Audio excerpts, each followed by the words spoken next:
হ্যাঁ, আবার চলে এসেছি মিশো নিয়ে।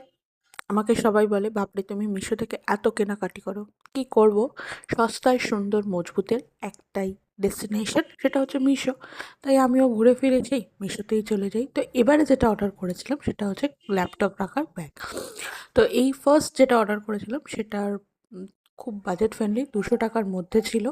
আর এটার ভেতরটা ছিল প্যাডেড, তার সাথে দিয়েছিল একটা ছোট্ট ব্যাগ, সমস্ত কিছু অর্গানাইজ করে রাখার জন্য, যেমন চার্জার-ফার্জার এইসবগুলো। তো কোয়ালিটির দিক থেকে খুব ভালো, বাট না, আরেকটাও পছন্দ হয়ে গেল। তো আরেকটা নিয়ে নিয়েছিলাম। এটা লেদার ফিনিশের মতো ছিল, ফোমের ছিল, বাট লেদারের মতো দেখতে ভীষণ সুন্দর। বাট দুঃখের বিষয়, এর সাথে কোনো ছোট্ট ব্যাগ দেয়নি। বাট অনেকটা স্পেসিয়াস, জিনিস রাখা যাবে। তো তোমাদের কেমন লাগলো জানিও। আর লিংক লাগলে কমেন্ট করো। Thank you for watching. Tata.